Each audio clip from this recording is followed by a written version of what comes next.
Hello, everybody. I am Hoarder Gamer, and this is Hoarder's Comic Flex. I hope you're all doing well. Today, we're going to talk about some TV, comic books, toys, you name it. You name it, we're going to talk about it. Probably not supply side economics. We probably won't get to that today, but we're going to talk about a lot of things. We got some reviews. We have two, we might actually have three reviews depending on how things go at the time today. I try to have the show an hour or less, so I don't like it to be super long, but there's a possibility of a third review. So let's start with our first review. And I hope you're all doing excellently today. Ooh, I was not expecting it to do that. That's interesting. Okay, so I'm gonna have to move it to this side. See? The dangers of live, you know? And now I have to be a little bit more like my head's here. Or you only see half my head. You might think I'm Two-Face from Batman. This is Grimm number 2. And luckily, I planned ahead and had my LCS local comic shop hold me a copy. The first one sold out because of a massive amount of speculation, which is basically people looking to make a lot of money off the comic, and not always comic lovers, just, you know, speculators. So I was able to get issue 1. I had to get it digitally. Some shops have it. You can spend a few bucks more for it or anything.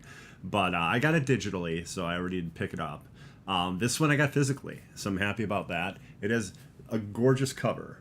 So it's this art right here, but it's this foil, which I think looks absolutely amazing. Love it.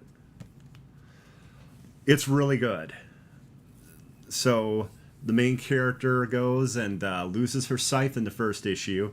Oh, and then also becomes mortal and can talk to mortals, which is never supposed to happen. And here we find out about the end. Just like from the Doors song, the end is like possibly the end of all living things. And it's very bad. And they're at a... let me get the actual... they're in Mexico City at the El Dia de los Muertos, a Day of the Dead festival. And at the parade, the end shows up, which is like what you would think of as death, but like the darkest, scariest incarnation of death you've ever seen, and kills all these people. Like, just as it's moving through the area, they just turn to skeletons and die. And I always forget her name. I apologize for that. Give me 1 second here. I want to remember her, get her name so we can actually say it. So I don't say the main character.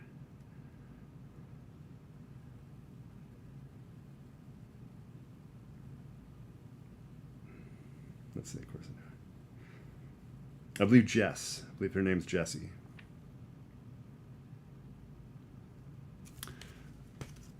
The name isn't always all throughout the book, so. And I read the first one a month ago, where, you know, they obviously mention a number of times. But she wants to find out how she died. Everyone that's died has remembered how they've died. She doesn't. So she basically goes to the Hall of Records of the Dead type of thing, and they distract the guard, and she tries to get the information on how she died, and her boss is there and stops her. It's very good. I'm interested to see where this goes. I'm not ruining the entire book for you. There's something really crazy that happens in that final scene. Is she dead? They're all Reapers. So the main characters like Jess, Marcel, and these other characters are Reapers. And one person is the person they're supposed to be reaping, but like has become part of the gang. He's also the person that stole her scythe from her Xbox Live mic. It's been really good. You should... This cover is gorgeous, Mike. I know you got the first issue. Look at this. Like, it's like foil. It's really nice. But yeah, that was Grimm number 2. I recommend it. I love the look of it. I love the writing is good. I will say this: as much as I like the writing, the art is even better. Like, it's very evocative, it's very colorful. Just like that picture you see right there, it just jumps off the page. And it works with the whole theme of death and the afterlife really well. So, that's Grimm number 2. Next up, we got TV, also known as the Boob Tube. My review of Ms.Marvel number 1, or episode 1. Not number 1, it's not a comic, it's a TV show. Disney Plus. I liked it a lot. I thought it was really good. I thought Iman Vellani is fantastic as Ms. Marvel. She's really good.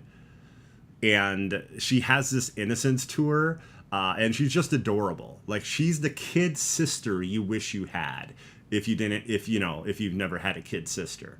Like, there's just so much life and like happiness in her, and she's nerdy.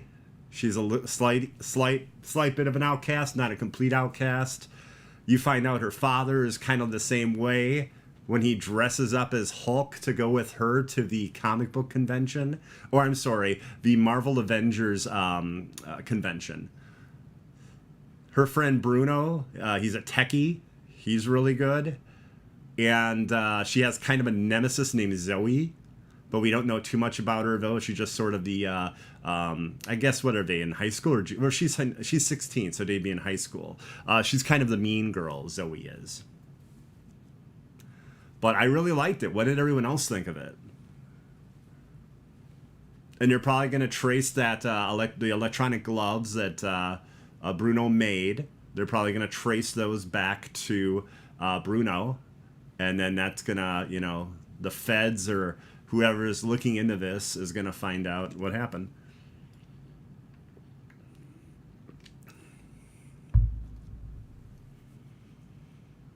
Another interesting story part is that the bracelet was sent to the house, and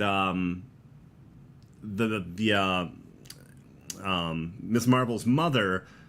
It sounds like her mother may have suffered from a difficulty with reality, kind of like head in the clouds type of thing her entire life, but maybe to a more clinical level than Kamala. So that's been interesting, because she's really worried about her daughter, but it's probably because of her mother. So, and it comes off that she's overbearing, but you get that she loves her daughter and she's worried about her. It sounds like not everyone in the family knows the whole deal with Kamala's mother. Or Kamala's, I guess Kamala's grandmother, that would be then, I believe. So yeah, I thought it was really good. Did anyone else enjoy it? I don't absolutely love what they're doing with the powers, but I'm not too upset about it because the performance by Iman is so good. I think her performance is great. And I think it's going to be another awesome Disney Plus show.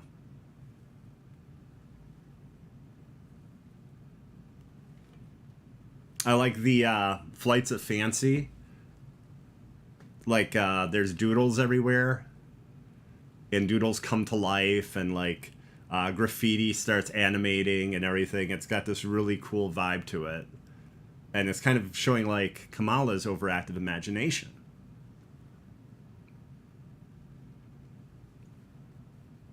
But yeah, I look forward to episode 2. And I'm debating now next week if I'm going to review episode 2 of Ms. Marvel or if we're going to look at episode 5 of Obi-Wan Kenobi. Because Obi-Wan Kenobi is only 6 episodes. So I've heard this one is great. I haven't seen it yet. It kind of has to be great, though, because when you have 6 episodes, there's a lot of pressure put on what's called the penultimate, the second to last episode.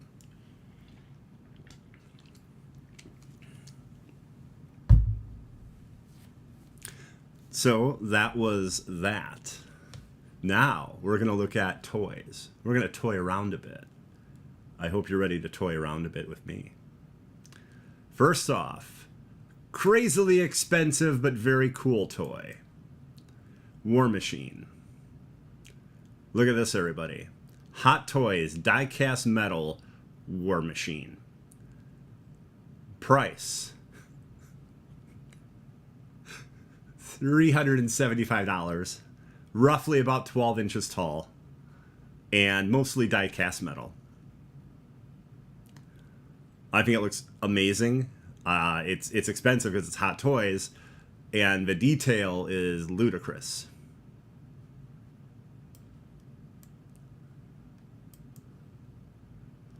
Then we got something quite a bit less expensive. G.I. Joe Blue Ninja Double Pack. Pre-orders started for this today. And they have these haunting white eyes and this fantastic amount of detail. They put out a red ninja figure, but that was a single figure. And I think this looks even better. Plus, this isn't... One second here, I'm moving something else. Oh my god, sorry.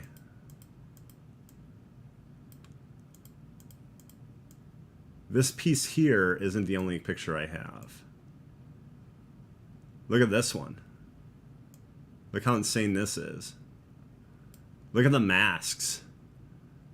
Oni, Japanese for demon. And then I think it's Neko. Neko's cat. But yeah, I love those masks too. Those are really neat.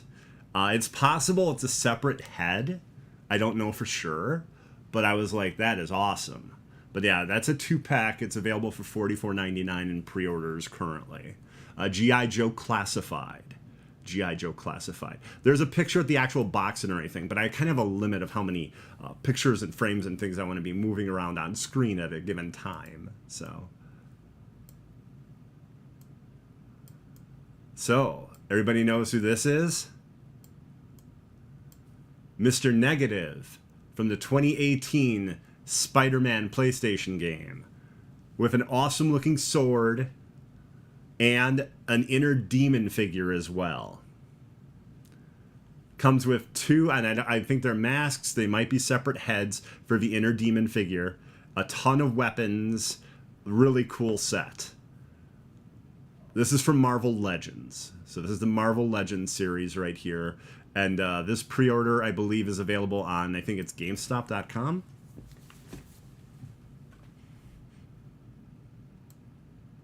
Do we have any questions at all about toys at all? Any toy questions?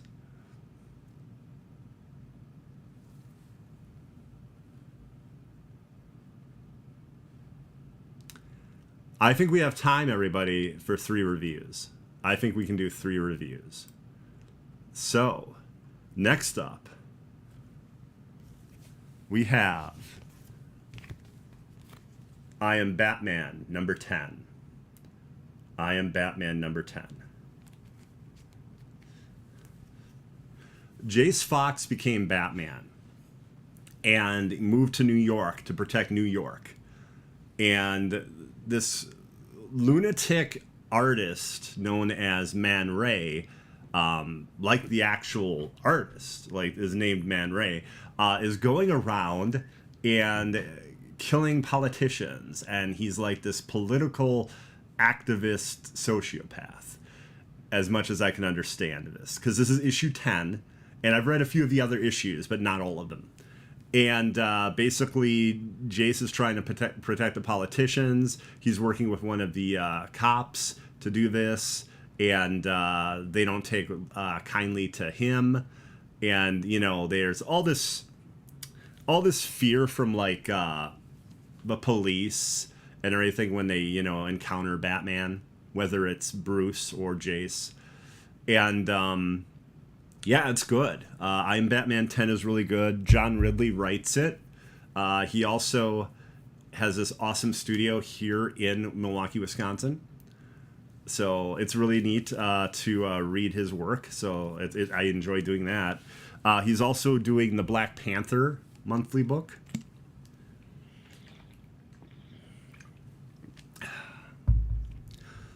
But yeah, this is a neat take on Batman. And Jace has all these, like, interesting issues he's dealing with. Some of it, like, is he ready to be Batman and all of that, and the whole like idea of like the Batman Incorporated thing seems to be kind of coming back, and he's like just part of that. But yeah, the artwork is gorgeous. Let me get the actual first name of the artist. Christian Duce. D-U-C-E. So I apologize if I'm mispronouncing it. Could be Christian Duce. But I think it's Duce. But yeah, really excellent artwork. Kind of a classic look to it, very detailed. And Man Ray is a lunatic. Hey, Misplaced, how you doing? Like I said, he's an artist, political activist, sociopath, from what I can understand right now. And he's like super ballsy. Like he'll just go right in the middle of like 3 or 4 politicians and like take this thing that looks like an iron with spikes and just slam one of them in the head to get to the main politician he's trying to get to. Like he doesn't care about subtlety, this guy. And he keeps talking about making things more beautiful. But Batman, he'll be happy just killing Batman, he says. Everyone else gets the makeover for Man Ray, but not Batman. Batman's like, I'll just kill.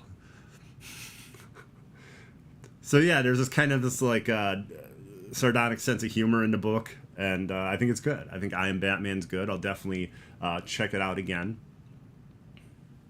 That was our second comic book review, everybody. I Am Batman number 10. Usually I have a cover to show you like digitally and I can just kind of pull that picture over, but this is kind of last moment. I didn't know how long certain things would go, and the review of Ms.Marvel was super short.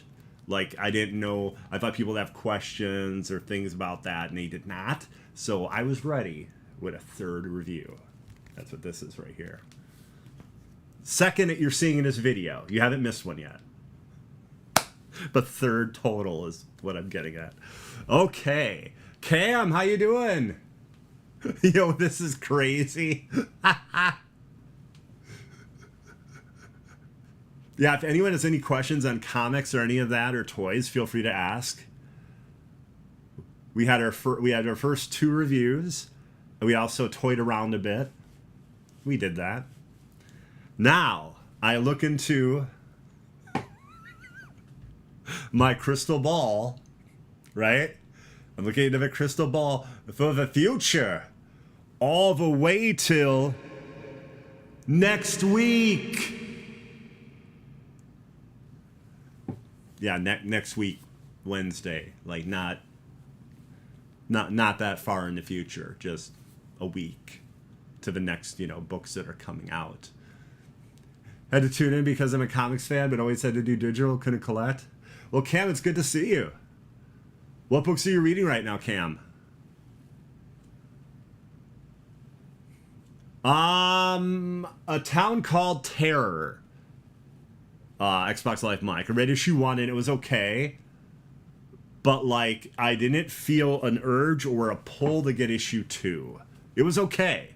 It wasn't bad. It wasn't terrible. But the other horror books I've been reading, like Bloodstained Teeth and Grimm, and there's another one recently. Little Monsters. Those have been so good and so exciting to read that, yeah, I had to step away. Town Called Terror, sorry, cannot do it. Cannot do it. What's another book? Oh, Something is Killing the Children. One of the best titles of a comic book ever.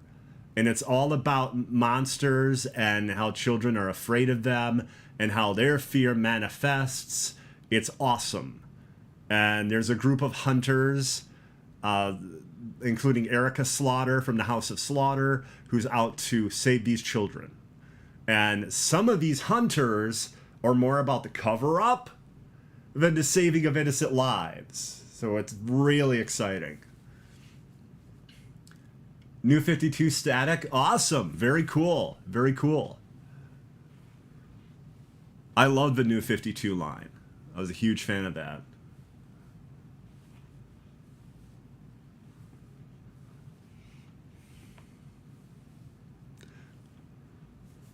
Give me 1 second here. Now we're going to look after that tangent. I'm good at tangents. Very skilled at them. Here's one of the first books of next week. Again, 7 days from now. Like, not too far in the future, only 7 days. Only 7 days. I love this title. As much as I love the title, Something is Killing the Children, because it's an insane-ass title, I like this title as well.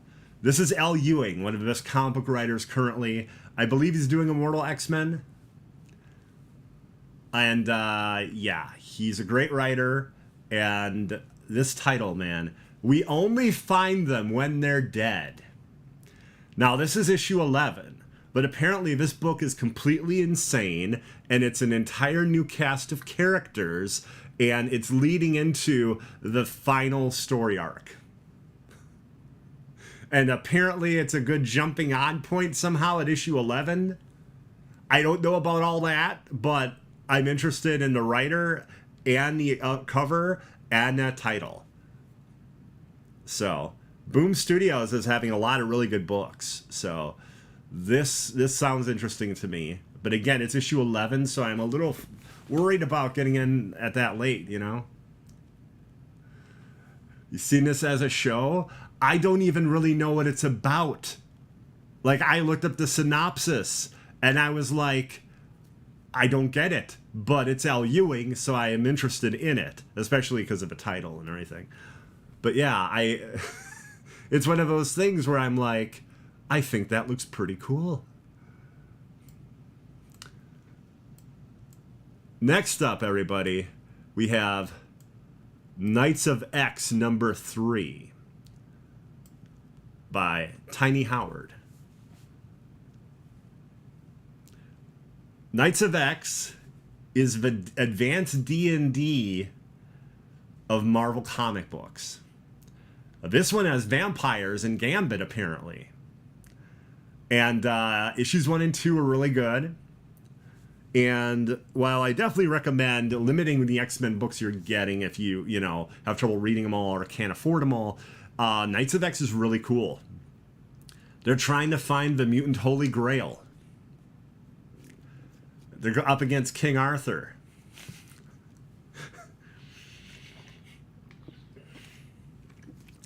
It's been really neat. That's very much Gambit. That is totally Gambit right there, misplaced.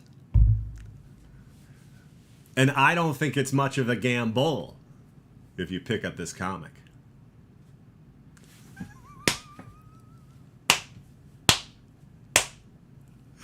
I'm working on my shill. I'm trying to be the best shill I can be. Because, like, no matter what, when you do stuff like this, someone's going to call you a shill. So I'm like, let's go for the full shill, right? The full shill.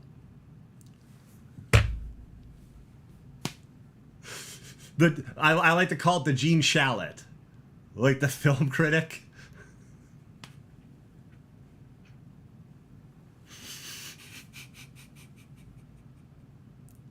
It's like saying, Top Gun Maverick is tops at the box office. You know, that type of thing.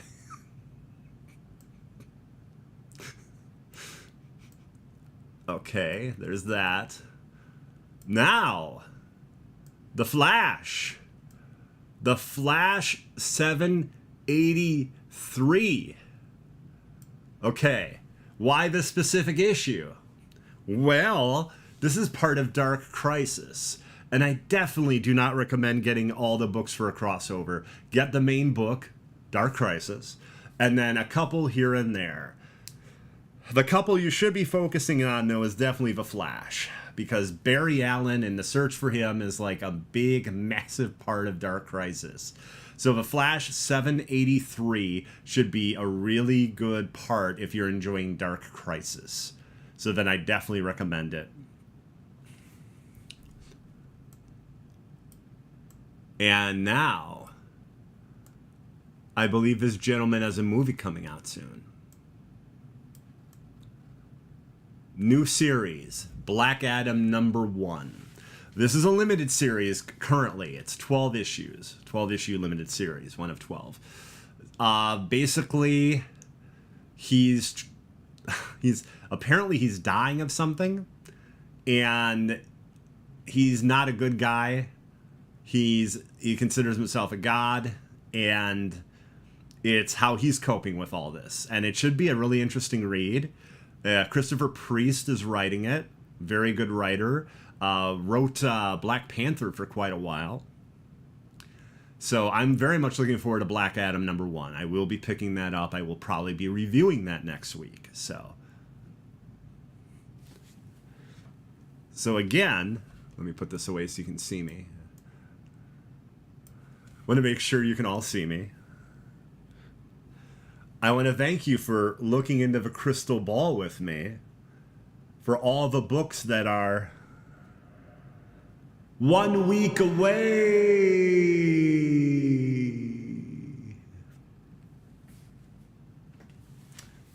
Hey Kiki, how you doing? Being played in Mammoth Stream? Well, that's cool. That's awesome.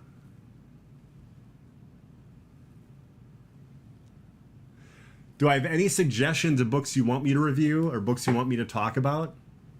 Any books you want to recommend to me? Let me know. I'm priming the pump. It looks like I'm playing the piano terribly. But no, I'm priming the pump for any of your questions right now.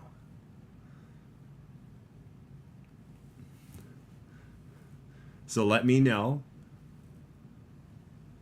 And with that, it is time for our third review. It's a big, juicy one, everybody. Captain America, Sentinel of Liberty, #1. So, there are currently 2 Captain America books. There's this one with Steve, and then there's one with Sam, and that's Captain America, Symbol of... Is it Symbol of Justice? Hold on here. Symbol of Truth. Symbol of Truth. So there's 2 books, and it's this group of like 3 or 4 artists and writers that are doing the books. And the story with Sam has Hydra in it. So that's exciting. And this has some scary, freaky, we don't know yet, sending coded messages. And it's kind of like an end of civilization type of story arc, it looks like, from like a shadow organization. It's really good. It's really good. What's really awesome about this is you get the humanity of Captain America. Steve goes and rents the apartment he grew up in as a kid. And he comments that as Captain America, one of the few things he could do with security and everything is to keep it quiet that, you know, that was his home, so it wasn't turned into a museum or something like that. Now it's like rat-bitten and just really a rough building, but he loves it because he grew up there as a kid. And he's going to a community college, and he's making friends in community college, and he talks about what it's like to have friends that aren't superheroes and how much he's enjoying that. And he's taking a model art class where like he's sketching art and stuff, or sketching a model, you know, like live model painting type of thing. Then there's I'm trying to think what else. There was like 3 really awesome things. Oh, he goes for a 32-mile run every day with his shield. Not dressed as Captain America, just him in like sweats and the shield. And the shield always shown as he does his 32-mile run. And he does this just for everybody, the fans. Also, he's, you know, Captain America. It's a little easier for him to do a 32-mile run every day. But it's really awesome that you get this whole vibe that he truly loves, you know, all of us, you know. And he's just trying to live a normal life now. away from the supervillains and superhero friends that he's known all this time. And Bucky's in this book. Bucky is trying to help him. Although there's something interesting that Bucky seems to be keeping a secret from Cap about. Let me get the name of the big bad real quick. At least in this issue. Because I unfortunately don't read a lot of Captain America. The Destroyer. So apparently there's a super soldier type enemy called the Destroyer. And there's like someone that's masquerading as him. And it very much upsets Cap because this is someone from like Cap's past that this person is masquerading as. But yeah, this is a really good book. I'm very interested in seeing where it goes. And both these Captain America books have been good. Sam's book and Steve's book. So they're two really good Marvel series that if you aren't reading and you like Captain America, you should definitely check out. Definitely.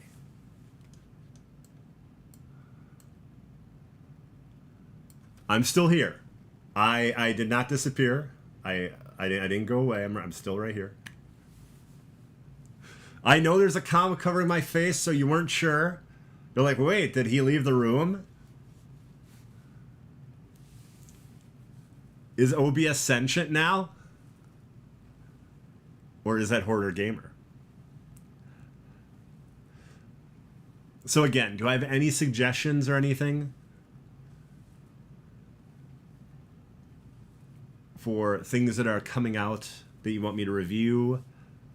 Any books you want me to check out? Any questions on Ms.Marvel? What did you think of Ms.Marvel? We did a review already, but if you saw it and you want to talk about it, feel free. Talking about episode 1, by the way. Episode 1. So my plan is to do the review about a week after the episode launches, so everyone has a chance to see it. So I just had to be careful there so I don't get like big information from episode 2, which I haven't seen yet.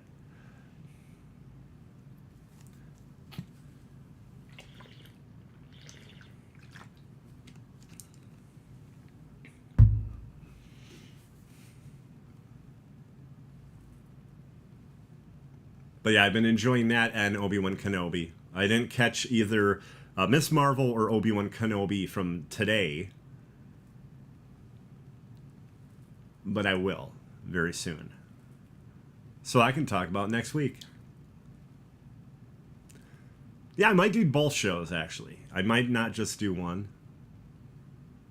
Who cares? How you doing? Doctor Who Cares? It's good to see ya. Do you have any comic book suggestions, Who Cares? Or anything you want me to review or talk about?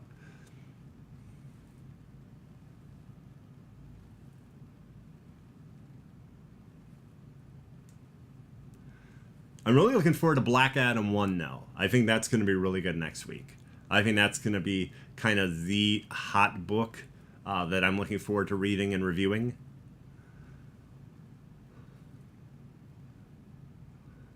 Lurking Hordy, stuffing your face. I had Taco Bell for dinner, so that's what I had. I was going to get the Mexican pizza. They sold out.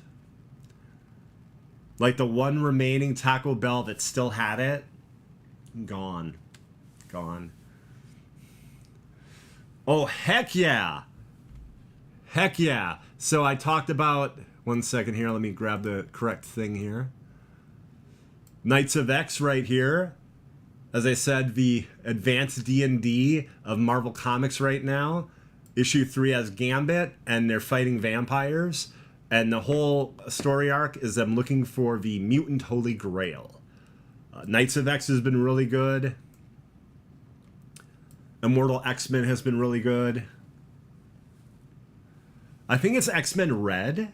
I think that's the name of the book. That's been awesome. Yeah. Yeah, Gambit's going to be in this issue. Oh yes, Who Cares? That is all about, and I'll do it in case you didn't get a chance to see all of it. That's about, I'm looking into the crystal ball, and we're looking at to see, the books of the future. you know? The book's all the way in the future of 1 week from now.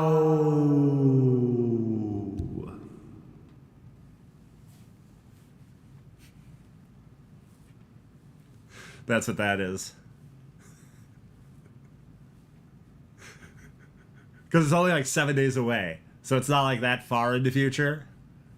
Like if you had a time travel ability and it were like 1 week, it'd be like, really? That's it? I guess that's cool. I guess, you know.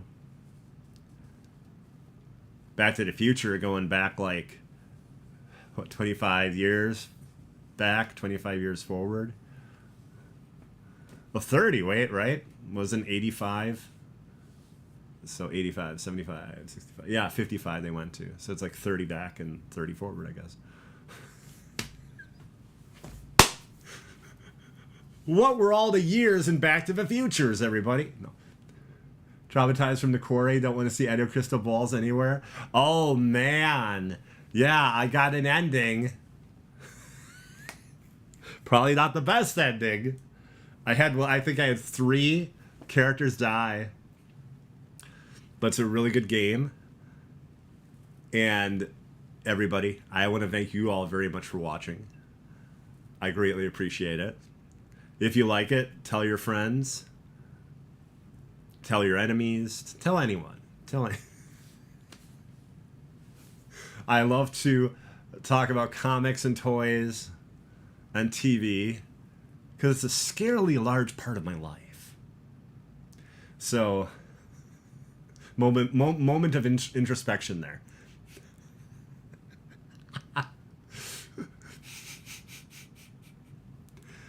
But yes, everybody, I want to thank Doom Squad Gaming for letting me borrow their YouTube channel to do this show.